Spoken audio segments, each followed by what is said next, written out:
You're listening to a Roddenberry podcast. Hold on there, partner. We'll be right back. But right now, time for Tales from the Mean Streets. With Gene-ology, a Roddenberry podcast. Episode 11, Mental Patient. Welcome to Mission Log Gene-ology. I'm Norm and Earl. And I'm a large, strangely dressed man known as Earl Green. Each week on Gene-ology, we're on the lookout for morals, meanings, and messages in Gene Roddenberry's early TV writing, long before he created Star Trek. This week, we are back with our review of Mental Patient, the third of Gene's scripts written for the series Highway Patrol, a 1950s cop show that Gene wrote 5 scripts for under the pen name of Robert Wesley. I'll be right back with trivia right after Norm tells all of you how you can reach us. Gene-ology is meant to be entertaining and informative, but it's also the beginning of an ongoing conversation about the works of Gene Roddenberry. Drop us a line at missionlog@roddenberry.com and join us on X, formerly known as Twitter, and Facebook at missionlogpod. While you're at it, leave us a review and a rating at Apple Podcasts or your favorite podcast platform. And please remember, your comments could be used on future installments of Gene-ology. And now, here is Earl Green with this week's trivia. Thank you very much, Norm. As with Gene's other episodes of Highway Patrol, the shows are out there if you want to find them. In our case, we're also looking at the final master script, dated December 7th, 1955, from the Roddenberry archives. But again, this script has blue pages indicating revisions made on December 12th, 1955. As best we can tell, and as always, remember that there's no such thing as a single air date for a syndicated show.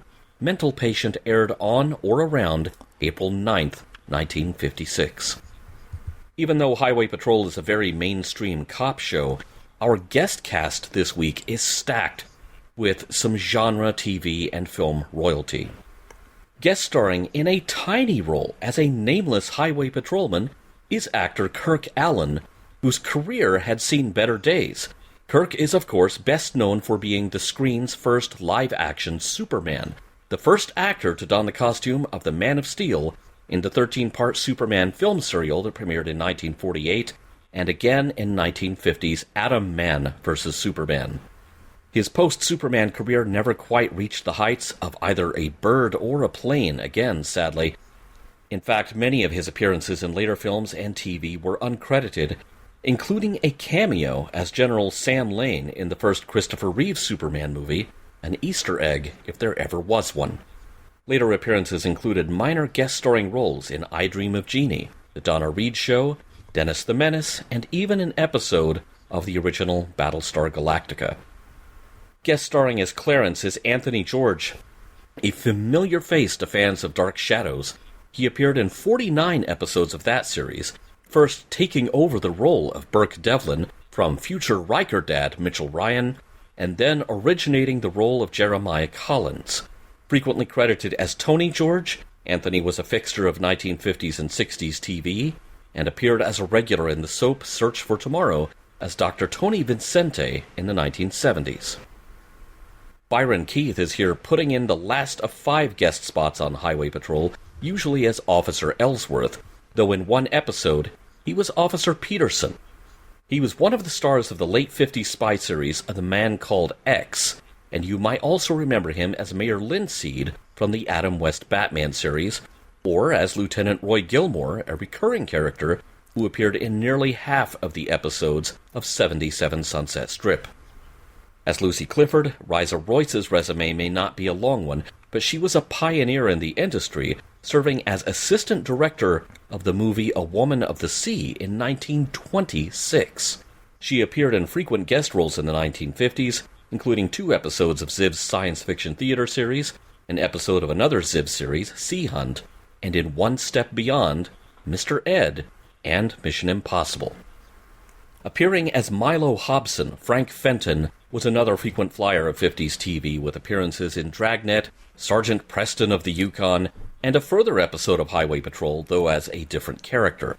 He played a recurring role in West Point, Gene's first series as a staff writer, though he did not appear in any episodes written by Gene.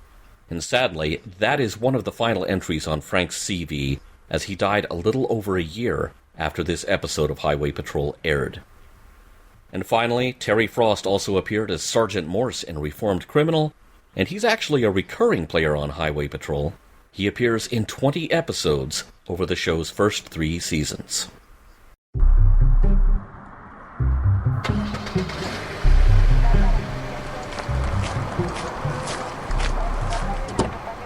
Can I help you?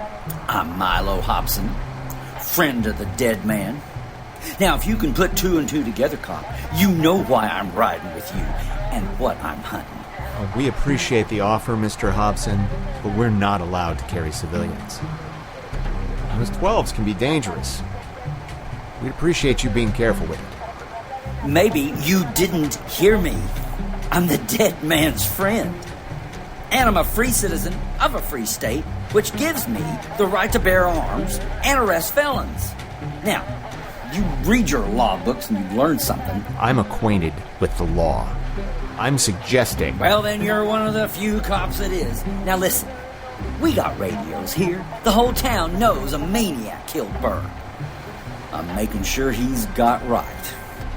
Just a minute. No one knows who or what killed Burr. We've got a suspect, but that's all he is. A suspect. He's a maniac killer! Now, I can't stop you from making a legal arrest, Mr. Hobson, but I suggest that you cool down. Think twice before you use your gun. You forget about me and think about getting us some protection. Lots of cops around when you miss a stop sign. Where are they now?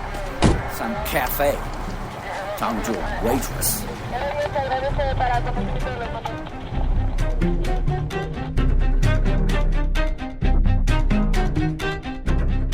Dan Mathews of the California Highway Patrol takes on cases where criminals may be on the move or on the run, and brings them back to face justice.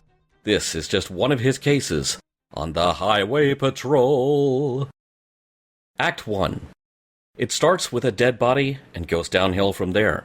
The body of Edward Burr is discovered on his farm, and foul play is strongly suspected. And there's already a rough outline of a suspect, a large, strangely dressed man seen near Burr's farm. The one thing that could conclusively tie the suspect to the scene is that Burr was found in a muddy pen, so the suspect will also be muddy. Dan Mathews of the Highway Patrol is skeptical that a match to the mud in Burr's pen will be evidence enough. After all, they couldn't even find a murder weapon at the scene. An autopsy of Burr is forthcoming, but the search for a suspect can't wait. And then more news comes in that seems to add up to the Burr case. A patient escaped from the hospital's mental ward overnight. And cut to a large man in muddy hospital pajamas trying to sneak a drink from the farm.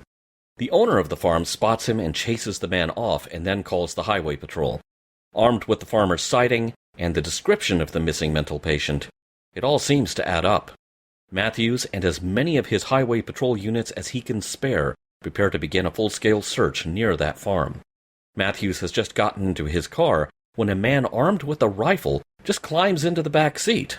This is Mylo Hobson. He says he's a friend of the murder victim, and he demands to take part in the search. Mathews kindly but sternly tells Hobson that he can't allow a civilian to take part in a police operation, and that Hobson needs to leave the gun at home before someone gets hurt. Hobson quickly turns against Mathews, deploying just about every anti-police insult in the book. If Mathews wasn't in Hobson's corner before, well, he is definitely not on Team Hobson now. The mental patient, a gentle giant named Clarence, enters another farmhouse without an invitation. He's looking for food, and settles on grabbing a knife to slice a piece off of a loaf of bread. When the phone in the house rings, he's discovered by the owner of the house, Lucy Clifford. She asks Clarence to hand the knife over, which he does. She invites him to sit and eat at the table like a civilized human being, and tells him he needs a bath and a change of clothes. She's not afraid of him, especially not after Clarence, out of habit, says grace over his food. Clarence tells Lucy that he's crazy, but she seems doubtful of this. Most of all, Lucy knows Clarence needs help. Overhearing a police radio conversation about no one answering the phone at Lucy Clifford's farm, Hobson, on his own but still armed, heads that way. Act 2. Clarence has gotten cleaned up, and Lucy has given him new clothes that belonged to her late father. But when Hobson just walks into her house armed, Lucy is less charitable than she was to Clarence. Hobson practically interrogates her about who's been in her house, and Lucy politely tells him to get off her property, even after Hobson says he's searching for a killer. But Lucy's not impressed, and when Hobson tries to intimidate her, she stands her ground. And she is not happy. The only man who has threatened her today has been Mylo Hobson. He leaves just as Mathews arrives. Lucy cooperates with Mathews, but when she tells him where Clarence is, it seems that Clarence has already escaped. Mathews urgently radios for backup from his car, and upon seeing that Hobson's car is still parked at Lucy's farm, also advises his fellow officers that there's another dangerous wild card in the mix, Hobson himself. Mathews issues orders to arrest Hobson for interference with a law enforcement operation. He also has an officer take Clarence's dirty pajamas to the lab to see if the mud matches with Burr's farm. How about another wild card? Lucy is out standing in her field looking for Clarence as well, and hoping to find him and reassure him so he doesn't do anything unpredictable that'll get him shot. Mathews is at Lucy's house looking for her when her phone rings. It's the crime lab calling for him. The mud on Clarence's hospital pajamas do not match the mud from Burr's farm. And there's another new wrinkle that changes everything. Burr died of a heart attack, not any other kind of attack. But that doesn't stop Mylo Hobson from starting to shoot his rifle indiscriminately when he catches a glimpse of Clarence on the run. Lucy finds Clarence and calms him down, reciting a verse from Matthew 25.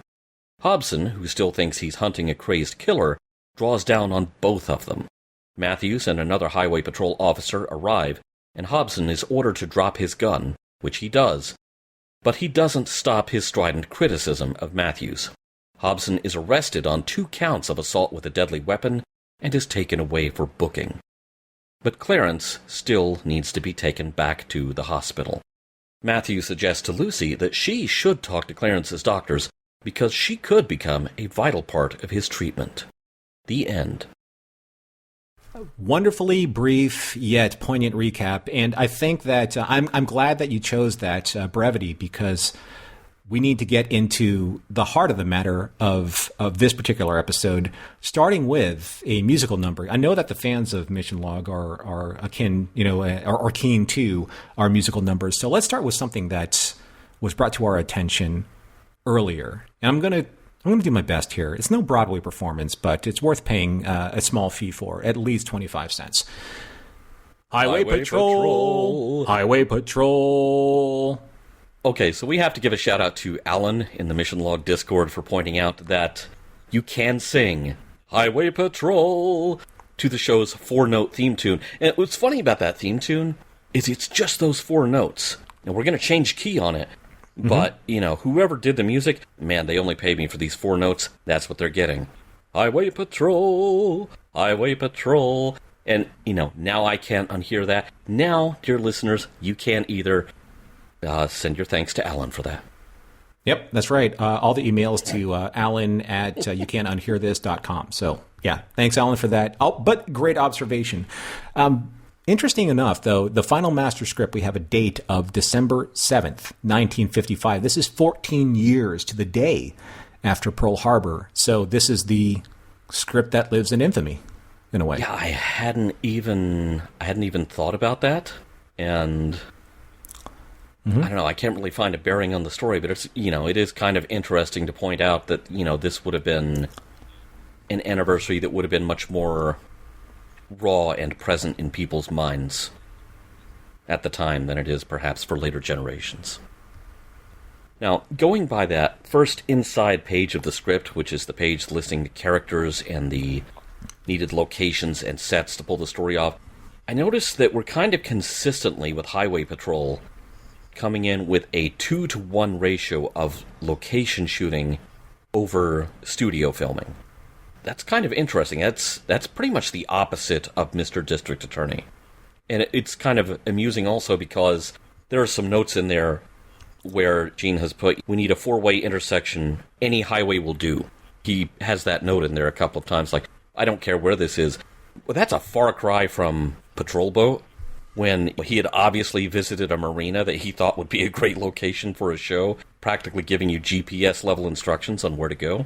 It's funny, I don't think we've actually seen or have Gene return to that specificity, like in his scripts, like, this is what I want you to shoot. This is where I want you to shoot it. This is the time of day. This is the lighting that I want. Yeah. Part of this is learning the craft, learning what to leave open so people can interpret your work. Highway Patrol, Highway Patrol. I can't not stop singing that out loud or in my head. This is Alan's fault. All the emails again. Alan at whydidyouputthisinmyhead.com. And, also on that page that lists the dramatis personae, as compassionate as the script is toward Clarence, I facepalmed a bit because on that page, Clarence is described as escaped psycho. And elsewhere in the script, the phrase mentally retarded is rolled out in dialogue to describe Clarence, and I don't want to belabor the point too much because, it's a whole different age. I'm glad that we are now in an age where most people know to discuss these things in kinder terms. And I'm glad that, where Mathews is concerned, that he didn't kind of like belabor that particular point. It was a reference of the time. But knowing that we know of Gene and knowing that we know of maybe the dialogue that he wrote, that's simply what it was. It was very kind of typical, of the reference. I even think that when he was on a phone call with someone from the mental ward, and it seems like, it rubbed me the wrong way hearing it, but at the time, 1955, that was the nomenclature of that particular ward, of a hospital. What I did like, though, about the beginning of this episode is that we had a scene that we haven't seen so far yet, like in basically the cadence of an episode. We had the science aspect first, and then kind of like the suspect investigation next. So you had Al, the forensic pathologist, and he said that Edward Byrne was beaten to death or supposedly beaten to death by a large man with large, broad shoulders. But we don't know the facts about this, so I'm going to put a pin in this until we get to the references for Act 2. Well, I almost kind of want to address that now because it's in the opening VO, which again is not Mathews. It's the show's omnipresent narrator. The homicide is characterized by extreme brutality. Where did they get extreme brutality? Because the guy had a heart attack. They can't find a weapon. Did he fall into the pig pen and he started munching on him? What is this? That's what I wanted to get to. Thank you for bringing that up, because it was Broderick Crawford as Dan Mathews, and him not narrating his own voiceover at the very beginning of the show, as you said, because the voiceover narration sets the tone for better or worse about this particular antagonist that we're supposed to focus on. Now, if in contrast to Mr. District Attorney, you had David Bryant as Paul Garrett doing his own voiceover, which added a lot of texture, and a lot of credibility to Paul Garrett. The character of Paul Garrett actually talking about the case that he was on. But when you have the kind of like this other voice, this omniscient voice, that's voicing over what Dan Mathews, I think, should be voicing over, kind of takes you out of the scene, doesn't it? The actor's name is Art Gilmore, the impartial third-party voice that brings in the narration in each episode, and definitely one of those old school VO pros. He sounds like he's standing 7 feet tall, and he's broad-shouldered. Maybe he beat the guy to death. I don't know. He just has that big authoritative sound. And then we get to Mathews, and I don't know if you noticed this in this episode. Mathews was more rapid fire with his delivery, with his line readings in this episode than he was in either of the previous two. It kind of reminds, I forget if it's Firesign Theater or Saturday Night, or early Saturday Night Live, where they were making fun of the emergency broadcast system and said, "This is only a test. If this had been an actual emergency, I would have been talking a lot faster." It kind of picks up that cadence. A deluge of Mathews, if you will. There's a lot of blank space on page 5A. Some of these revisions introduce extra pages to the script, so you have page 5, and then page 5A before you have page 6, because you want to leave page 6 alone. And then you also have a page 8A. And then you have other pages that omit a lot of scenes. And a lot of these extra pages, they're, it's a full page and then page 5A or AA or what have you. It's like this much dialogue. It really makes me curious what the earlier drafts looked like. That material was added, cut down, and it was felt, we need less of this here, we need more of this here.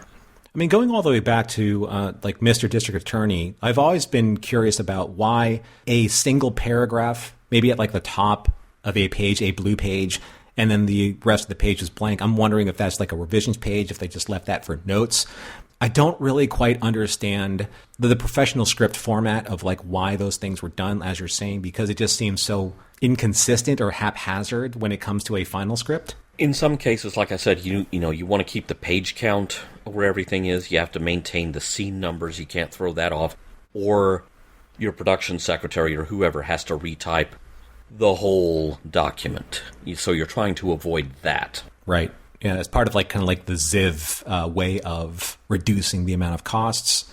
That probably goes all the way to people who are doing the rewrites, typing out all these scripts, et cetera, et cetera.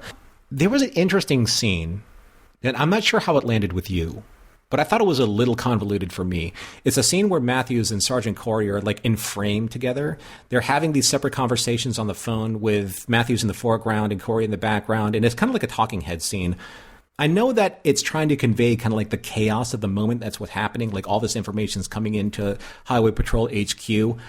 It adds to the chaos, but at the same time, I think it obfuscates a very specific and very important line of dialogue.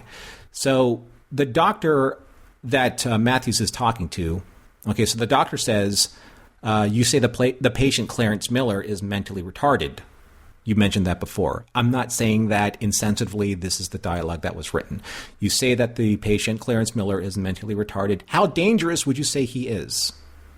And then you have like Sergeant Corey talking about a bunch of things in the background. And then Mathews comes back after listening to the doctor off camera. And then Mathews says, "Doctor, I'm not a psychologist. Does that mean yes or no?"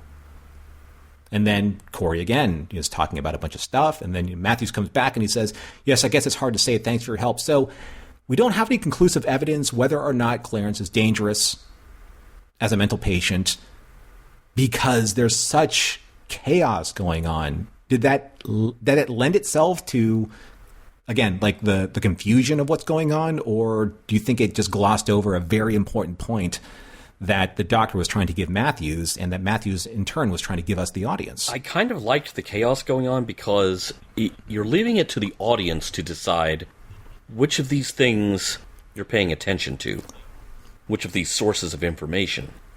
I think that's an interesting tool in Gene's storytelling arsenal here, because if you're listening to the officer in the background, if you're listening to Sergeant Corey, you're getting a completely different layer of information than you're getting if you're listening to Mathews talking to the mental hospital.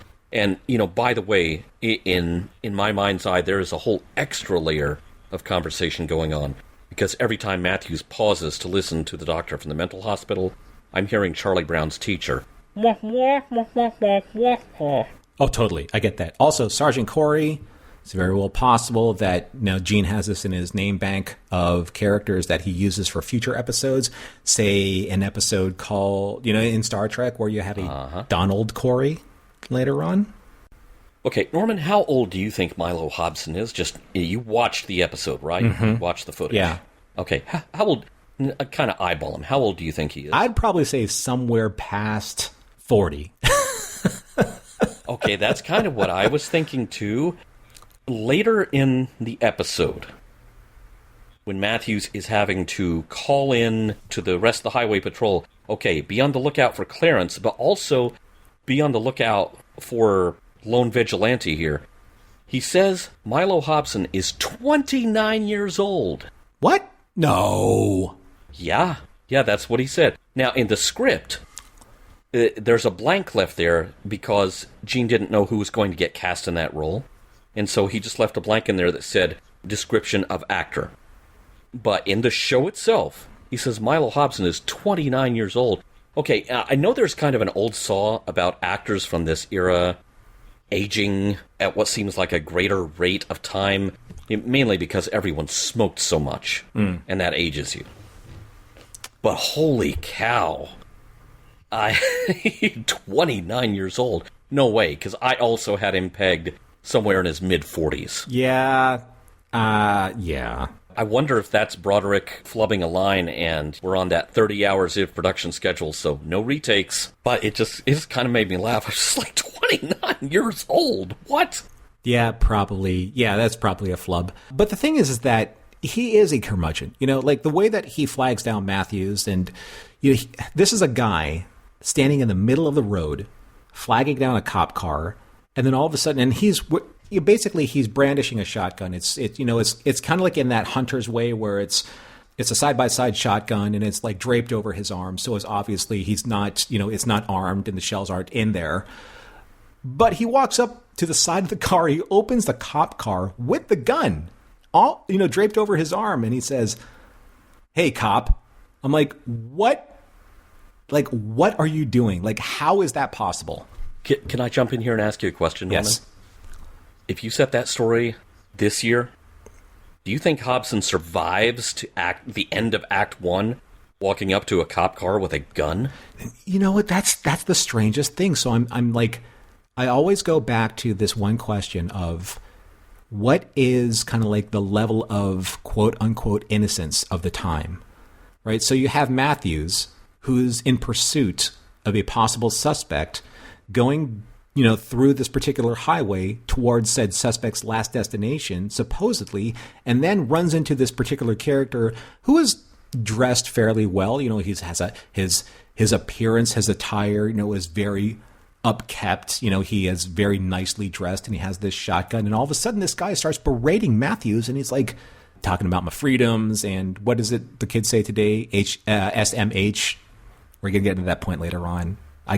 I have many thoughts. Yes, no, there are many thoughts about Hobson, yeah, for sure. I was sitting over here, on your video feed, mouthing 3 completely different letters when you started with this, and we'll just leave it at that. Yeah. Okay, so scene 47. Nice. Dylan says, "Big area, sir. Can we get a few more units out here?" Matthew says, "We've got all we can spare. Got to leave some coverage in the other area." Okay, is this the beginning of... Sorry, Jim. Sorry, Jean-Luc. The Enterprise is the only starship in the sector. I got the exact same thing. I started cracking up when I heard that. It's the only cop car in the sector. I also kind of felt like maybe Clarence is kind of like Lenny from Steinbeck's Of Mice and Men, but he's kind of the Wish-App version. He's a gentle giant who might pose a threat if he forgets his own strength. That's a really good reference, though, because I kind of got the same thing. It's like you and I watched the same episode, Earl. That's very strange. There's later on when Clarence makes it to Lucy's farm, and then he cuts a slice of bread, he drinks, from her fridge, grabs a pitcher of milk, and then hides. But it's when Lucy finds him, and she's unfazed at Clarence brandishing her knife, and then she calmly asks for it back to defuse the situation. It totally reminded me of that scene later on in Space Seed where McCoy did the same thing with Khan, where he's like, we'll either, cut my throat, or he said, just make up your mind, or let me go. It's like, start with the carotid artery. Carotid artery. Yeah. Right. And then, Khan says, like, I'd like a brave man. And then McCoy says, I'm just trying to avoid an argument. That's very tonally Gene. And I saw that in that particular scene where she's like, hand me the knife, sit down. We eat like civilized people here, right? And we're going to go way more into Lucy's character in the next segment. Now, I noticed in the second act, more than the first act, watching the show on one screen while having the script up on another screen, there's a lot of ad-libbing around the script. There's nothing that materially changes the meaning of the story, or, changes up the facts. Well, okay, Hobson being 29 years old, okay, But I was kind of curious if this was just part of the working cadence of Highway Patrol as its own production, or if this is another indication that we've got to get this thing in the can in 30 hours and head back to the Ziv Productions lot. I mean, there's like probably like a point in time, like with actors, where they know their lines well, and sometimes they flub their lines, or sometimes they actually, during some improv, like they actually hit the emotional marks, of that scene. And because time is money and film is money and time-burning film is money when it comes to Ziff Productions, and we know that, and we've referenced this before, that, Ziff Productions were very economical, quote unquote. I think that that's the case. Like if you got the scene, and you conveyed the message of that, then let's move forward with that particular part of the production, right? Because there's no reason why to burn more daylight or more money for that matter. Yeah, we've got this much film to run through the camera and not a foot more. Right. So remember that scene when I was talking about the autopsy and that Byrne was beaten by a large man? So like later on it was found out like by a forensic pathologist or Al that he was trampled to death by a livestock feeding frenzy. So maybe I'm watching too much like current like Hawaii Five-0, but weren't any like hoof marks, or that kind of like specific bruising on the body proof of like what happened? I mean, when you get trampled by like that many hooves, like there's evidence to that. I'm just saying. Let's make it an episode of Dark Shadows. The suspect was a broad-shouldered man with cloven hooves. Oh my God, it's the devil. Exactly. The magics of Megas 2.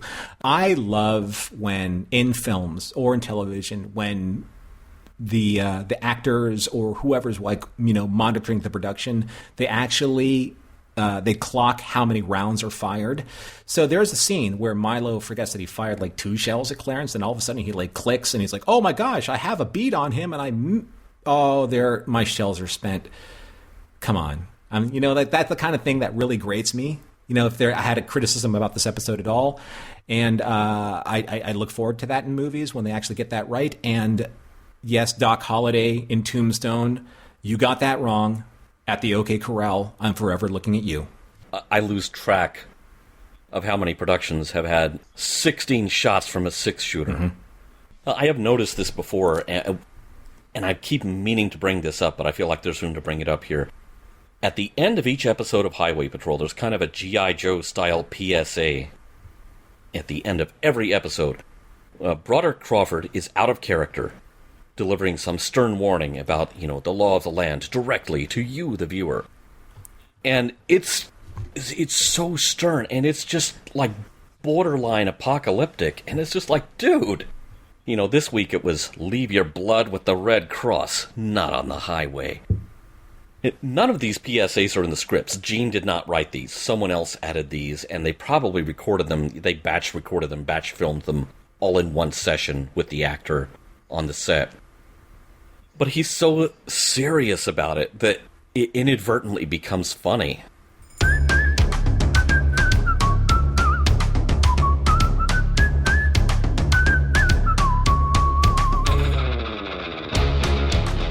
Alright, Norm, there's a whole different tone with Highway Patrol than with Mr. District Attorney. And I think we've already established that. But I think the opening VO really kind of nails it. The textbook crime, the open and shut case, seldom exists in real life. The Highway Patrol, like any law enforcement agency, must deal with both reasonable suspicion and reasonable doubt. Now, that's a quote directly from the script. Gene's painting a much more nuanced and complex portrait of law enforcement than the format of Mr. DA would ever have allowed. Have you noticed that? Well, I thought the tone that you were talking about was Highway Patrol, Highway Patrol. True. Yeah, we could sing the whole thing. Yeah, it's interesting that there's kind of like the mission statement of the show itself for all of the writers, who participate in creating scripts for the show. And then there's, I guess, maybe the way that's the rails that Gene may or may not be trying to stay into, paint inside the numbers or, color inside the lines, that kind of thing. I'm glad, for the record, I'm glad that we've returned to a script that we can really sink our teeth into from that standpoint than, say, Human Bomb. Because Human Bomb, for me, was just like, wow, that was not in the tone of what we expected. Reformed Criminal was, but I'm glad that this is more true to form for Gene than Human Bomb. Now, this is something that actually came up in After Dark previously, and between Norm and myself off-air, that may seem really strange to some people who know Gene for having a certain view on this topic of religion. And here he is quoting Bible verses in his script. Now, on the one hand, it is important to remember this was just American TV at the time. And the last time it came up, I did some further reading in Gene's bio and found out that he started his journey away from religion as most of us think of it in his teenage years. But in 1950s America, especially with the Red Scare and the highly propagandized campaign against godless communism, there was no way in hell, no pun intended, but there it is, there's no way that Gene was going to get his worldview onto the primetime schedule.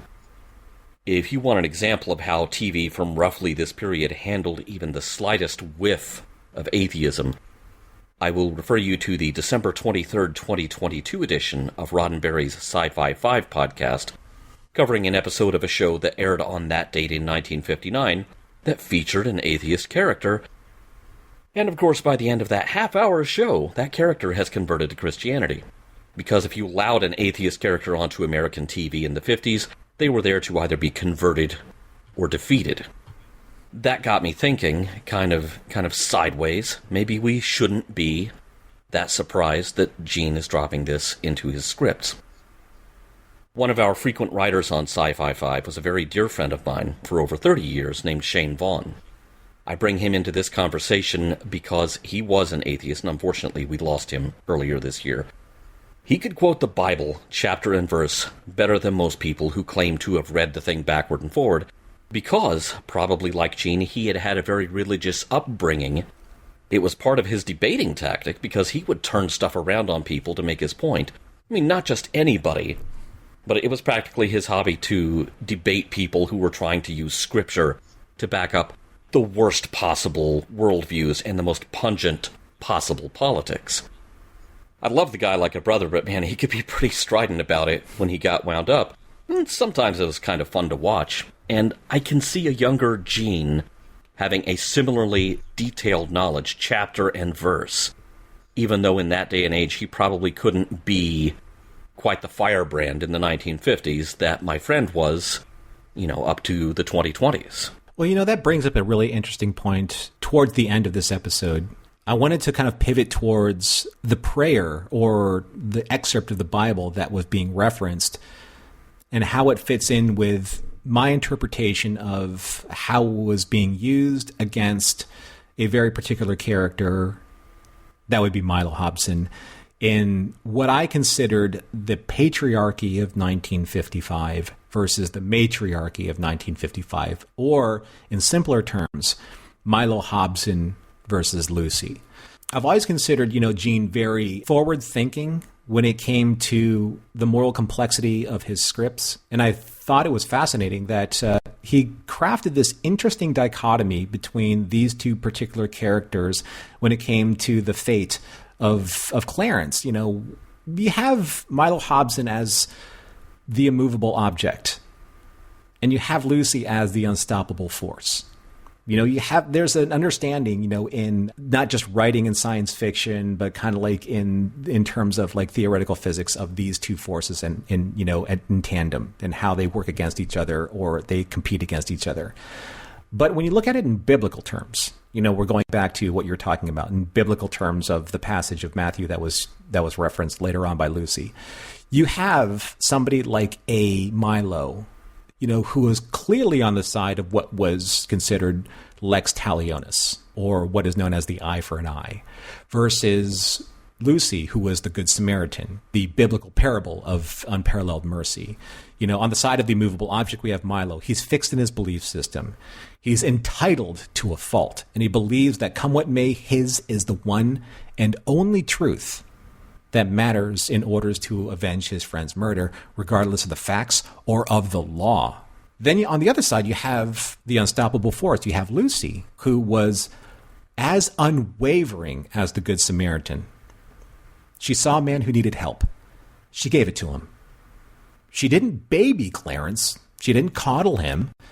But she gave him enough respect to treat him like a person, no more or no less. And this goes into the point that you were talking about with Shane. Like, as the prayer that she used stated in the end, this is exactly how she treated Clarence from the book of Matthew, chapter 25, verses 35 to 40. For I was hungry, and you gave me food. I was thirsty, and you gave me drink. I was a stranger, and you welcomed me. I was naked, and you clothed me. I was sick, and you visited me. I was in prison, and you came to me. Then the righteous would answer Jesus, saying, Lord, when did we see you hungry, or feed you, or thirsty and give you drink? And when did we see you as a stranger and welcome you, or naked and clothe you? When did we see you sick, or in prison and visit you? And he will answer them, truly I say to you, as you did it to one of the least of these of my brothers, you did it to me. The stranger aspect of that particular quote is exactly what Clarence was talking about when he was saying, I'm a stranger, you're a stranger. I can't believe in certain things because strangers don't connect that way. And Lucy was saying, but what if they did? This was at that dinner table. Like, he was saying, I believe that we can come together as strangers if we just take the time to be able to do that. If we take the time to be able to accept that in this difference that we have, we can find commonality. And I loved that about that scene with Lucy. But the thing is that in contrast with Hobson, with Mylo, he's like, nope, he's a mental patient, he's dangerous, therefore he must be eliminated. And he killed my friend. Period. The end. Judgment served. So that, to me, that's Gene. That is so Gene in a nutshell in his writing that it just took me almost like breathless and aback, because this is probably the most flagrant of his belief system that we've seen in the script so far. And kind of going back to, my friend that I was talking about earlier, he would quote that back at people who were not following it. And I think Gene is doing the same thing here. But there's a question I wanted to ask you, Earl, and I asked this in other episodes, The Secret Weapon of 117 and Reformed Criminal, where religion was involved with Gene. And I think that it's interesting that someone that we know that had issues with religion, he framed Lucy's character and obviously like resolution of what happened at the end of this episode in such a way where he leans so heavily on a religious passage that it is relevant and obviously very significant for Lucy's character. But at the same time, we know that Gene as a writer wrote these words for this character. So where was he at the time in his religious belief system for him to lean so heavily on this particular passage? He had already, long before even going to war, he had decided that the way other people were doing religion was not for him, and that he didn't buy into a lot of it. This was a corner he had already turned. However, in that day and age, it was kind of expected, especially for a young man, which he, still was when he turned that corner. You're going to church with mom and dad. You're still getting this information front-loaded. You are still memorizing these verses and these passages. So again, he would have an instinctive understanding, having had exposure to all of that there are people who may hide behind a certain religious text, not necessarily just the Bible. Any that you care to cite on this planet, there are people who hide behind it, wave it in your face. They're not following it. They're not following the precepts in that text. They're failing to get the point. Mm-hmm. And I think Gene was low-key calling out the hypocrisy of that. Now, enough about Hobson for the moment, because he does get my blood pressure up and I need a little bit of a break. Lucy is my favorite female character in a Gene script so far. And to some extent, she is still forced into the kind of woman as nurturer role that, to be honest, Gene was still putting women all the way into Next Gen. Because you think about that show, other than Tasha Yar, who was killed off early in the show's run, the women among Next Gen's regular cast were both in nurturing roles. A counselor, a doctor. So, Lucy is not exactly Major Kira, but for 1956, she's a big step in the right direction. We are a few years away from Pike not being accustomed to having a woman on the bridge, so the steps forward in this area won't always be consistent in Gene's work. But I'm glad that here, Lucy gets to be one of the characters who brings Mylo Hobson to heel. That line about how her hands are ugly because they do a man's work, it's a little bit of a cliche, but I love it because it really puts Hobson in his place. I mean, I also love when she references that there's only one book of law, that it presides over this farm. That's not yours, Hobson, or it's not the law. It's it's the book of, well, it's the Bible, right? It's the book that governs her spirituality. Here's the big question, though. When I was watching Lucy and the way that she interacted, with Clarence and just the strength of her character and kind of the determination that she has at the very core of who she is. Even though the character of Edith Keeler was written, in a fashion or after a fashion, by Harlan Ellison, was Lucy the progenitor for, say, Edith Keeler, who was much like Lucy at the source of, she had this kindness and optimism about taking care of the hopelessness and the downtrodden, but she wasn't handing just handouts to people. She wasn't just saying, here's your free bowl of soup, because there was one point in time when Spock and Kirk and a bunch of the denizens that were listening to her, they were getting their soup and their bread at the soup kitchen at Edith Keeler's establishment. She said, now it's time to pay for the soup. Now it's time to listen to the optimism and the preachings of what she believes. So I found that Lucy had that same core strength that Edith had in terms of finding the downtrodden, finding the hopelessness, finding people that don't believe that they have a future for themselves, and opening their minds to, this is the potential that you have as long as you follow this specific path of civility, and belief in yourself that you can do something better. Okay, you kind of blew my mind there. Because you're right, Lucy and Edith are cut from the same cloth. The only thing they are handing out is they are handing people's dignity back to them. Exactly. Wow.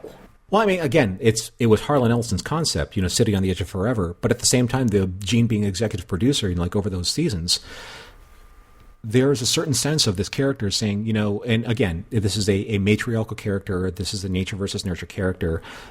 What I loved about Lucy in her first interactions with Clarence is that she didn't coddle him. She challenged him. Every single turn where Clarence would say, this is what happened to me, she's like, well, why? Why did this happen? Why does that have any bearing?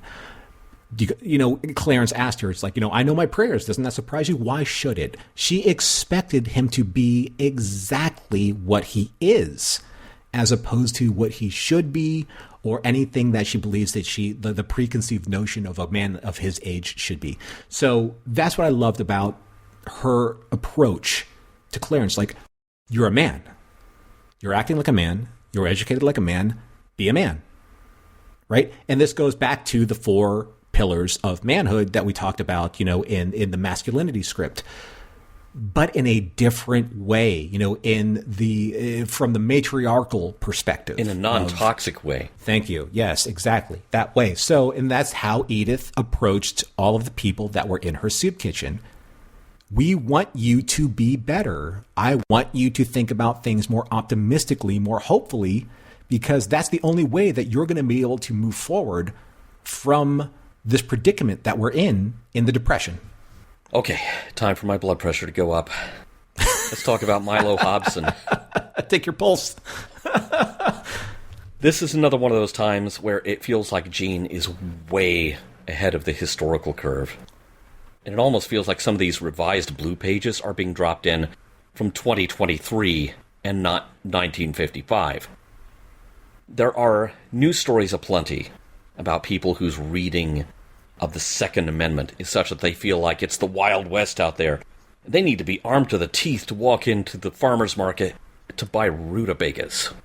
And Hobson, for being a character written in 55, feels like that kind of person now. I get that he's upset about his friend. I can totally relate.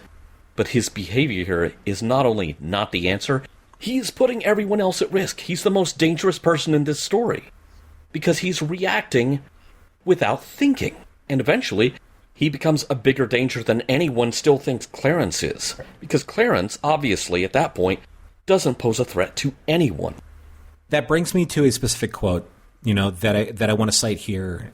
It's basically when Hobson says to Mathews when he flags him down, "You going to play with your radio or look for the killer?" And then Mathews says, "We learned how to take abuse on the job, Mr. Hobson. You can do all the criticizing you want." Hobson says, "You bet I can. I'm a taxpayer." And then a few lines later, he says, "You can't threaten me. I pay your salary." So technically, the city and the taxpayer pays for the privilege of having utilities like firefighters and law enforcement. The elitism and the abuse of the taxpayer algebra here is staggering. He wants to talk to your manager right now. Exactly. Like, I pay the taxes, therefore I have authority over you. That's the algebra of this, which is insanity.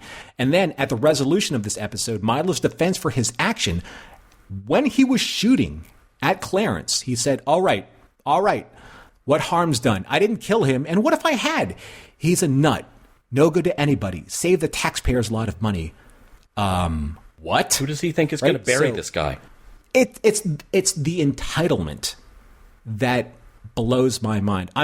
So this isn't in my notes. I'm going completely off script here. And I think that I'm allowed to talk about this as long as I obfuscate this in a certain way. I was a jury foreman for a specific case, and I had to reconcile the voting of the jury towards a specific verdict. And there was one person in my jury pool who said, this person is homeless and he has no rights. That, to me, made me incredibly sad at the state of affairs of what people believe should and should not be considered human rights. Homelessness, mental illness, things of this nature do not infringe or impact on your civil rights as a citizen, unless, of course, you have specifically committed a crime. But then that takes on a completely different designation of law enforcement. Going back to Hobson, he said that this person is no good to anybody. He's a nut. And if I killed him, that would save the taxpayers a lot of money. How does he have the right to make that decision as judge, jury, and executioner?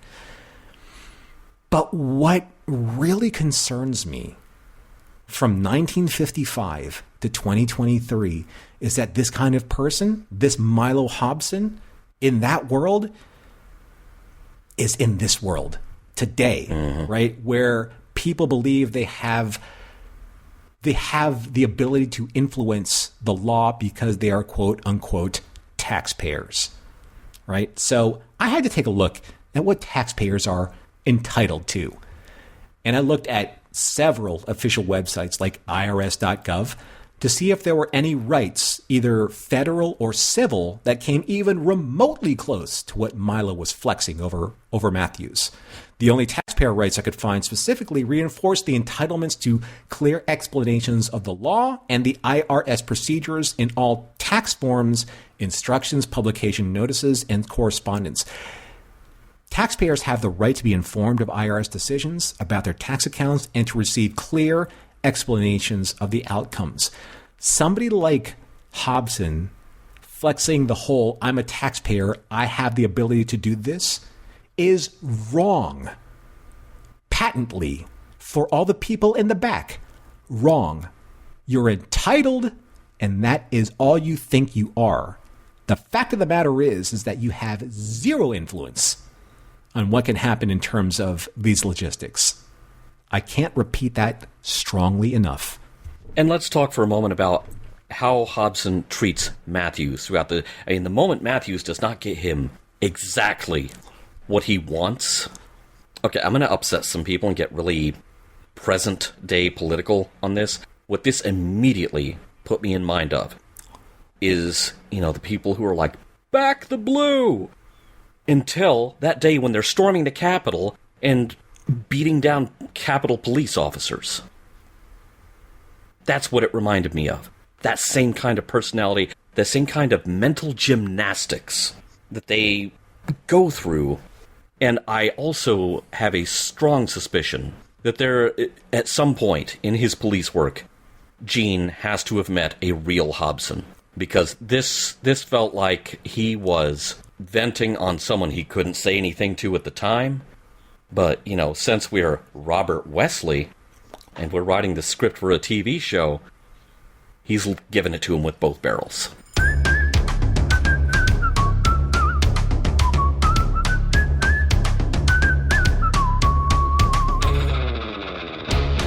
All right, Norman, we've given clearance, and even though there is not an airplane in this episode, it's that part of the show where we are trying to figure out if Gene stuck the landing in this installment of Highway Patrol. How is it, I gotta ask you a question, I'm sorry to interrupt, but how is it that we always revert back to a Zucker reference? Is that just you and I? I guess it is. It's what I feel like with this episode, we are, thank goodness, back to the Gene of reformed criminal. Once again, we have Mathews refusing to shoot first and ask questions later.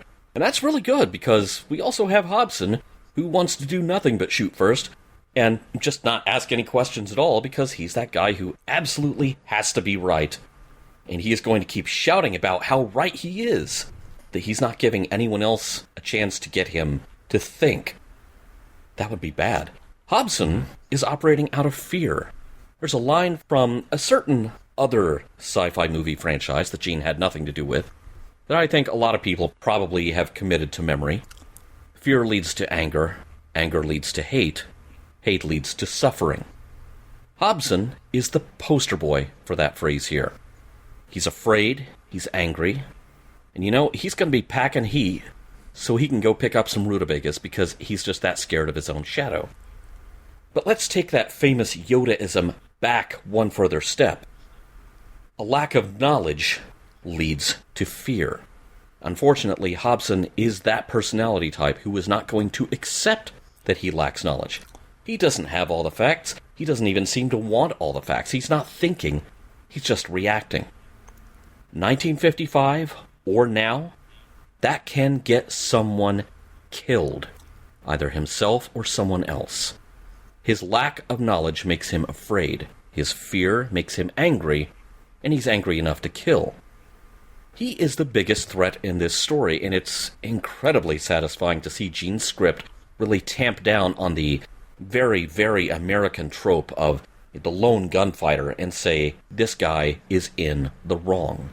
The police do not need help like that. A lone vigilante is as much of a threat as the threat that everyone assumes is out there, maybe more. So, messages? Think. Don't just react. It doesn't help anyone to let fear or a lack of knowledge win. I feel like Gene scored a win here, though, because this is a story that subverts some very well-worn 1950s pop culture tropes and deflates the notion that vigilantism is the answer to anyone's problems. And that thinking, waiting for the evidence, waiting for the lab results, waiting for the science, and most of all, compassion, are a better way to do things. To me, Norm, that is about as classic Roddenberry as you can get. Where did you land here? Yeah, I agree with you. I think that it's incredibly clear that Gene, once again, is asking us, both the audience and perhaps humanity itself, that at the very crucial point of judgment, when we are faced with one of two choices, either to follow Mylo Hobson's example or to follow Lucy's example, not only to follow Lucy, but to learn from the hubris and the entitlement of Hobson. I think that Gene crafted these two particular characters, when it comes to this, again, these two very specific forces, that are weighing the balance of Clarence's fate. It's so incredibly specifically Gene Roddenberry that it's hard to miss. And it's something that I think that we were sorely missing in Human Bomb. But again, it's not just enough to, say, condemn someone who may be troubled or who is sick or is judged by society as being lesser than anyone else. It's also just not enough to give the encouragement and the strength and the support to someone that needs these pillars, of character in order to build a proper mental and emotional foundation to build a better and more stable life. Again, we're talking about Mylo's interpretation of what Clarence needs, judge, jury, and executioner, versus what Lucy believes that that Clarence needs, just in terms of the support system, and the understanding, and the forgiveness of what and who he is.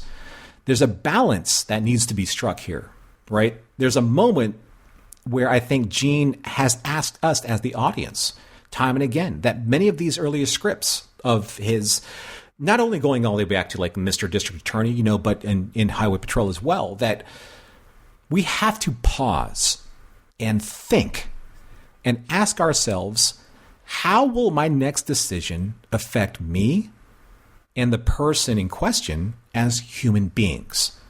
What ripple effects will this have for me and this other person or the persons involved when I finally commit to this decision? For Hobson, one less mental patient off the chessboard of humanity is what he believes is best for everyone. But ask yourselves this: if there are more Mylos out there in the world who believes that their skin color or their religion or their affluence or their societal prominence gives them the right to persecute, judge, and remove those in society that are anything lesser than, then where does this leave the Clarences of the world? Those who are, in fact, innocent, but will forever be guilty of just being different. Or again, for those in the back, lesser than what Mylo and his kind believes. Are there enough Lucys in the world to offset the balance of the equation? As I referenced earlier about the immovable object versus the unstoppable force. I guess, I always ask the big question, Earl, right? This is the big question for this episode. I guess my final and biggest question is, do we, you, me, the audience, do we have the courage to be Lucy in this day and age? It's one thing not to be Mylo. It's another thing, and perhaps beyond remarkable, to actually choose to be a Lucy. I'd like to end my thoughts here with a quote from Gene that I believe is applicable to this choice. Gene said, quote, "It is the struggle itself that is most important. We must strive to be more than what we are. It does not matter that we will not reach our ultimate goal. The effort itself yields its own reward." End quote. Mission Log Gene-ology is produced by Roddenberry Entertainment. Special thanks to the Roddenberry Repertory players. Our cast this week featured Mark Pracht as Detective Dan Mathews and Larry Nemecek as Mylo Hobson. If you would like to support us directly, you can do so at patreon.com/missionlog for early access to shows and the Mission Log Discord. If you have any material that might be of interest to us that isn't already in the Roddenberry archive, drop us a line at missionlog@roddenberry.com. Our website is missionlogpodcast.com. On the next Gene-ology, Prospector.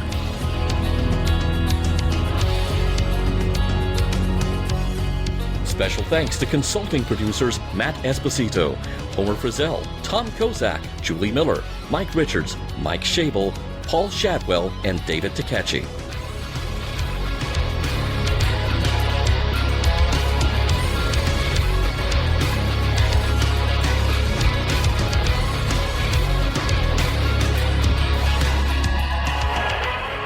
We'll be back next week with more of your favorite programs. This concludes our broadcast day.